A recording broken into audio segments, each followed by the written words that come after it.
تو اس کا تذکرہ کرتے ہوئے آتش فرماتے ہیں کہ میں طرح طرح کے فتنے اور ہنگامے برپا ہوتے رہتے ہیں کہ اس دنیا میں جو یہ دنیا ہے، جو یہ ہماری بسنے کی جگہ ہے، اس میں طرح طرح کے فتنے اور ہنگامہ برپا ہوتے ہیں. ہر جگہ، ہر ملک میں فتنے برپا ہوتے ہیں، ہنگامے برپا ہوتے ہیں. یہاں نئے نئے حالات واقعات رونما ہوتے رہتے ہیں. یعنی نئے نئے حالات واقعات ہر جگہ، ہر گاؤں، ہر شہر، ہر ملک میں نئے نئے حالات واقعات رونما ہوتے رہتے ہیں. یعنی کہ یہ زمانہ گردش بدلتا رہتا ہے. یہاں نئی نئی باتیں وجود میں آتی ہیں، نئی نئی، ہر روز نئی نئی باتیں وجود میں آتی رہتی ہے. اور ان ہنگاموں کا سبب اس دنیا کی پیدا کردہ حسین و جمیل اور دلکش چیزیں. چونکہ ہنگامہ اس لیے ہوتے ہیں چونکہ یہ دنیا اللہ تعالیٰ نے ایک حسین و جمیل چیز بنائی ہے.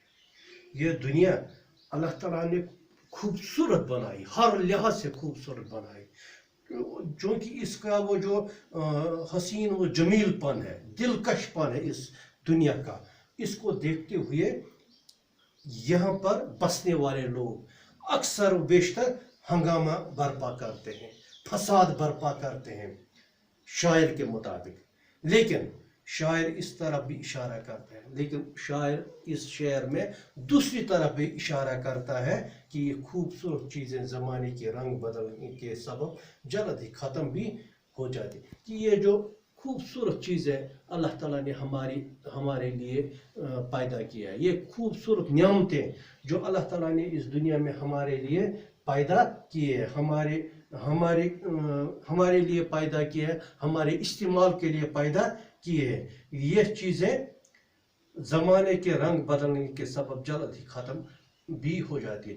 یہ چیزیں اللہ تعالیٰ نے ہمارے لیے یہاں پر میسر رکھی ہے، لیکن یہ چیزیں بھی جلدی ہی ختم بھی ہوتی ہے. ان کا وجود بھی ختم ہوتا ہے، جلدی ہی ان کا وجود بھی ختم ہو جاتا ہے. یعنی ایک طرف دنیا کی اشیاء خوبصورت اور دلکش ہے، یعنی اس کا مطلب یہ ہے کہ ایک طرف اللہ تعالیٰ نے ہمارے لیے یہ دنیا، اس دنیا میں بہترین چیزیں، خوبصورت اور دلکش چیزیں ہمارے لیے پیدا کیا ہے، ہمارے لیے میسر رکھی ہے. اور دوسری طرف ستم ظریفی دیکھے کہ ان کو مستقل وجود حاصل ہو. دوسری طرف ستم ظریفی یہ ہے کہ اللہ تعالیٰ نے ان چیزوں کو، ان اشیاء کو مستقل وجود نہیں دیا ہے. یہ جلد ہی ختم ہونے والی چیزیں ہیں، بلکہ یہ وجود میں آنے کے ساتھ ہی مٹ جاتے. بلکہ یہ چیزیں جو اللہ تعالیٰ نے ہمارے لیے یہاں پر رکھی ہے، یہ وجود میں آنے کے ساتھ ہی مٹ جاتی ہے. ان کا وجود آتا ہے، کچھ دیر رہتی ہے دنیا میں ہمارے لیے، انسانوں کے لیے، اور جلد ہی پھر یہ چیزیں مٹ جاتی ہے.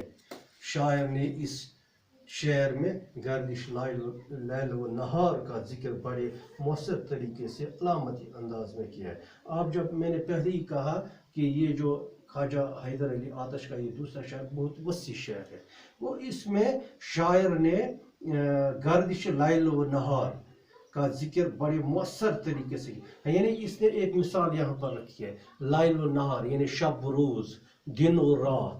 یعنی کہ جو یہ دن اور رات اللہ تعالیٰ نے ہمارے لیے پیدا کی ہے، تاکہ یہ انسان دن کو محنت کرے، مزدوری کرے، اپنے لیے کمائے، اور رات کو آرام کرے. تو یہ گردش کے لحاظ سے اس کو اس گردش سے پیدا کیا کہ یہ دن اور رات، یہ لیل و نہار، شب و روز جلد ہی ختم ہوتی ہے. یعنی کہ صبح جب آفتاب چڑھتا ہے، شام کو یہ ڈوبتا ہے، یعنی دن ختم ہو جاتا ہے.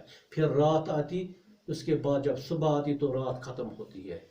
اس کے بعد جب سورج نکلتا ہے تو دن شروع ہوتا ہے، سورج ڈوبتا ہے تو دن ختم ہوتا ہے. تو یہی مثال آتش نے اس شعر میں دی ہے کہ آپ دیکھیے شب و روز، لیل و نہار کو، کہ کیسی نعمت رکھی ہے ہمارے لیے اللہ تعالیٰ نے، مگر جلد ہی اس کا وجود ختم ہوتا ہے. دن آتا ہے، ختم ہوتا ہے، رات آتی ہے، ختم ہوتا ہے.